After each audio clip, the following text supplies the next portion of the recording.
Hi my beautiful people, meze mute, nizere ko meze neza. See the view. Murareba ahantu ubwiza hafite ukuri keretse icyo nabonye, ubundi ibyiza byose mujye muza kubirebera hano kwa Naomi. Uyu munsi rero twagiye i Karongi gusohora umugeni. Ariko ni ahantu hari heza hatuje, ahantu ureba hano hanze habera ubukwe, haba hasa neza. Nubwo ubwo tugiye kuririmbiramo bakoreyemo hariya mo imbere, ariko ubwashize naririmbiyemo hano i Karongi bwari bwabereye hano hanze. So rero niba ukunda ibintu bituje biri romantike, biri ahantu ku mazi biryoshye, aha hantu ndahagushimiye. Twahageze rero duhita dukoraga practice ngo numve uko biba bimeze.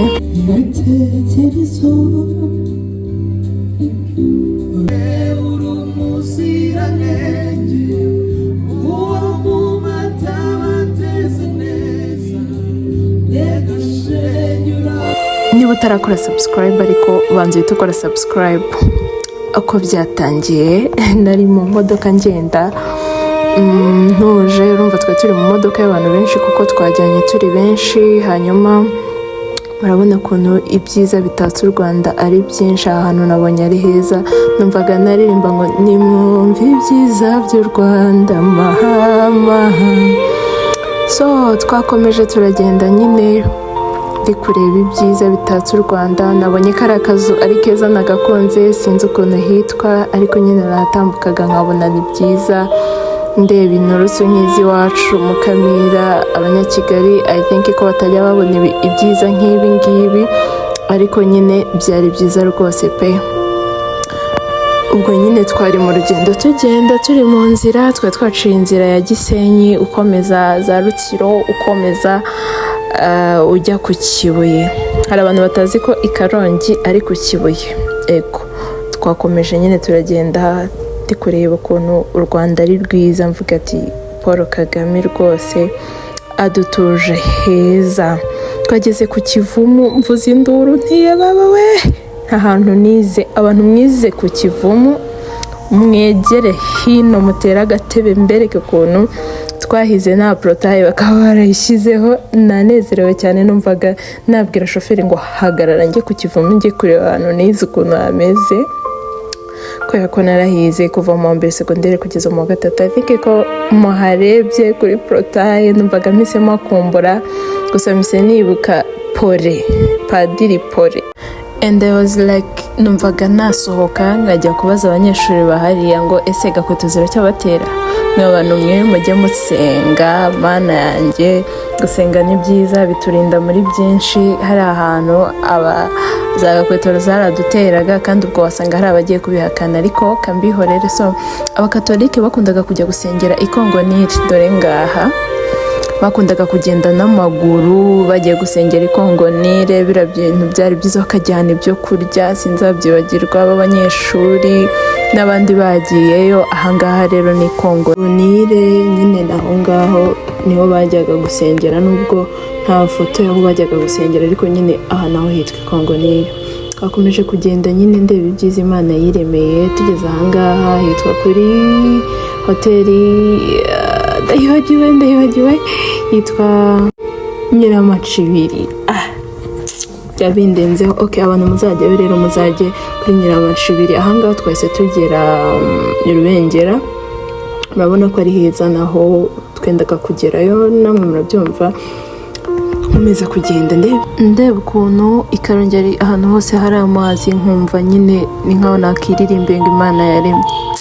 Imana yaremye Adamu na Eva ibashyira mu murimo Edeni. Hari ahantu hameze nka Edeni. So ahangaha ni ahantu heza ho gusohokera. Twendaga kugerayo, ntabwo nzi ukuntu yitwa. Ahangaha twahise tugerayo. Tugezeyo urumva nawe barabyumva, nahise njya kwifotoza mbere y'ibindi byose. Nta kindi kintu cyari kiri muri mind yanjye. Nahise njya ku mazi, ariko aho hantu ku mazi narindi n'ubundi still niho hari habereye ubukwe. Murumva ko aha hantu ari heza. Umuntu wese ufite ubukwe arahasabwa, niba yumva ko gukorera i Karongi ubukwe byamworohera rwose. Ahantu heza twese tujya muri practice.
amen, mumvugire ngo amen. Ariko murabibona ko muri practice mba nakoze, mba nibutse mu turimbo tw'Imana. Aba bageni bagomba kurimba uturimbo tw'Imana, Imana nayo igahabwa intebe mu bukwe bwanyu. So ahangaha rero twese tujya kwifotoza, subira ku mazi, nibwo nari maze kwambara umukenyero. Nubwo rwose nabonaga umeze ukuntu ariko it's okay. Aka video rero impamvu ngasubije umuntu kugira mbereke view ukuntu yari imeze, yari nziza. Hano abacuranzi bari bahagaze nuko nyine hatabonaga neza, ntabonaga, nahindutse igikara, ariko nashakaga kubereka uko byari bimeze. View y'ahantu abacuranzi bari hasaga nkaho ari hanze, ariko mwabonye ko twakoreye ubukwe hahandi mwe imbere. Mva ndavuga ngo twakoreye ubukwe ukagira ngo n'ubwanjye. Anyway, nanjye nzabukora. Hanyuma rero byari byiza pe, abantu mufite ubukwe, umuntu mire ndirimba mu bukwe, ndirimba neza, kandi si ukubaririmbira gusa, mba nanabisengeye. Nta nubwo mureba ko ngerayo nkashyiramo utuntu tw'Imana kugira ngo Imana ize mu bintu byanyu, niba hari nk'ibintu bibi byose Satani yapanze bihite bipfa. Anyway, mujye mumpereza akazi bakonzi beza. Hanyuma rero twagumye muri ayo ngayo, tumubwira ibintu nkeneye ko aza gukora ibintu byiza. Mbisoje mpita nigendera, ndavuga reka njye kwambara umukenyero njye ku mazi. Ese njya ku mazi rero, muranzi nta foto nta cyabaye, kugira ngo ndebe ukuntu ibintu biza kuba bimeze. Nageze ariko mu bwonko bwanjye ntimushobora kumva ukuntu nishimiye aha hantu ko ari heza, ariko kandi njyewe nari nishimiye ko nabonye ku Kivumu ni ahantu nize muri Rutsiro. Numvaga nyine mpanyotewe, nahageze numva ndanezerewe, umunsi umbera mwiza. Ngaho murebe iyi view, muyirebe, ukoreye ubukwe ahantu heza nkaha, amazi iri hariya hirya, wateguriye wenda ubukwe hanze, wakoze akadekorasiyo keza, wibaza ukuntu noneho wanabisengeye. Haleluya. Ndumva mwuka wera isa mfata pe, ndumva ndi gufashwa. Abantu rwose mutuye i Karongi n'abandi bantu mutuye kure y'i Karongi ariko mwifitiye amafaranga yanyu, dore hari ahantu hari udutebe hariya hanze, uhateye udutebe, hariya hari amamodoka, aha hantu ukahatera udutebe. Reba utudutaka, reba ariya mazi. Urabona ubukwe bwawe butaba ari igitangaza. Rero I wish ko wowe uhakunze wazakorera mariage. Byari byiza, nageze ku musozi ndavuga ngo reka mfotore ntahe, bwari butangiye kunyiriraho kandi nagombaga gutaha. Dore nasaga nk'uwibagiwe gutaha, ndavuga ngo bana b'iwacu muze dutahe, agasimba kino kamaze abantu. Ako kantu murakazi, ako karirimbo ndumva abantu batuye nka za Mukamira ari bo bakazi. Ni ukuri gutaha byari byananiye pe, byari byananiye, keretse nk'uwari gufata inkoni akambwira ati Naomi taha, reka amagambo taha. Ariko ni ukuri byari byiza pe kugera i Karongi, kubona ahantu, kureba iyi view. Numvaga ntayivamo, nawe uri kwireba ukumva utarekeraho kureba. I know. Hita ukanda kuka like, aga subscribe, n'agatima kugira ujye ureba utuntu twiza nk'utu. Ni ukuri numvaga nikunze, numvaga niryoheye, numvaga ahantu hambere. Ariko nyine nagombaga nkagira vuba nkahava, ariko ubwenge bwanjye bwari bubiri, ni ukunyihanganira. Nakomeje kuhatinda nifotoza, ndi kwibaza ni abantu bifata bagakorera ubukwe ahantu nkaha, barifata bagataha pe, bagataha mu ngo zabo cyangwa barahirirwa bakifotoza. Ibaze nyine ukuntu nkunda kwifotoza, nta bukwe mba nakoze. Ibaze noneho wakoze ubukwe ukifotoreza ahantu heza wakunze ku mazi nkaha.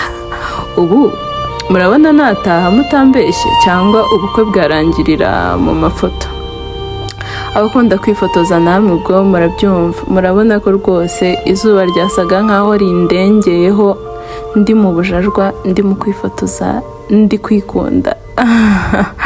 Ariko rata mujye mwikunda, nta kintu cyiza kiruta kwikunda. Buriya iyo wirebye ukikunda nabyo ni umugisha, kuko hari abantu benshi biyanga, hari abantu benshi kwiyakira ku buzima bwabo biba byabagoye.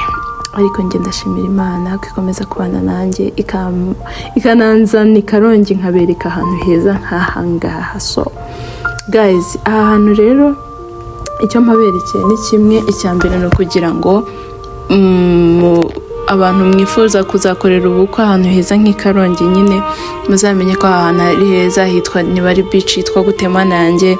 Abayishaka muzanyandikire rwose, nzayibandikira muri comment, nabyibagiwe ukuntu yitwa, ariko ni beach iri mu mujyi w'Ikarongi. Iyo ugeze muri gare y'Ikarongi ufata moto ya 500, urumva ko atari kure rwose.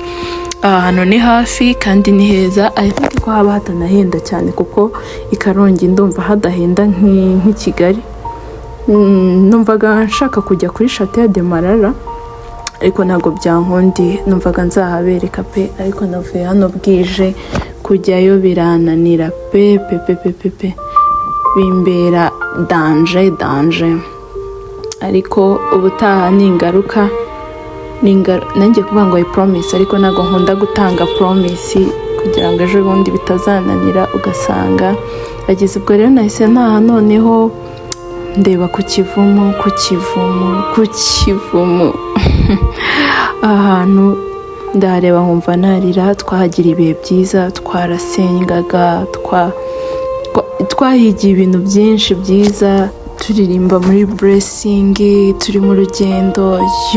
Nagiye nibaza ntiya abantu bariga bakarangiza pe, bakarangiza babonaga amashuri atazarangira. Twarakubiswe inkoni n'aba uramutica yitwaga nde, ndamwibagiwe, adukubita ngo ntago twujuje note. ndavuga ngo mana warakoze. Nari mbangamiwe n'uyu muntu washyize akaboko ke ku rutugu. Mwabantu mwe mujya mubanga amaso mbere ko nsoza rero iyi vlog. Aha hantu ni Masaka, ni ahantu heza, ni sale nziza kandi iri ku giciro gito cyane, ni 1,500,000. Murumva ko ntabaye nk'abandi bamamaza ntibavuga ibiciro. Niba wifuza sale wakoreramo ubukwe, hitwa kuri What Resort, ni hano Masaka. Wifuza gukorerayo ubukwe wanyandikira nkaguhuza nabo. Bagira service nziza, ni ahantu heza, ni hagari, bafite parking hanze. Ni 1,500,000. Murumva ko ari makeya, harimo na sonorisation, harimo intebe, harimo nyine ibintu byiza kandi byinshi. So niba wifuza rero ahantu uzakorera ubukwe, uzamamagare kuri nimero ndibuze gushyira hano kuri message ndi bupininge, hanyuma nguhuze nabo bazaguhe sale nziza uzakoreramo ubukwe. Urabona ko ufite abantu bawe 100 ngahe bahakwirwa. Ntago naberetse vlog gusa y'ubukwe ngo nibagirwe kubereka abantu babageni mufite ubukwe, mubagane babahereze sale nziza imeze neza. Nijoro urabona ko hari urumuri rugiye rutandukanye, nkereza amatara ameze ukuntu y'ikirori ya after party, nkerekana aya ngaya yamurika neza, ubukwe bwawe bukagenda neza. So guys, niba utarakora subscribe, please do subscribe. Niba utaralikinga ndetse ngo sharinge, ubikore kugira ngo ukomeze ubonere ibyiza hano. Imana ibahereze umugisha, ndabakunda.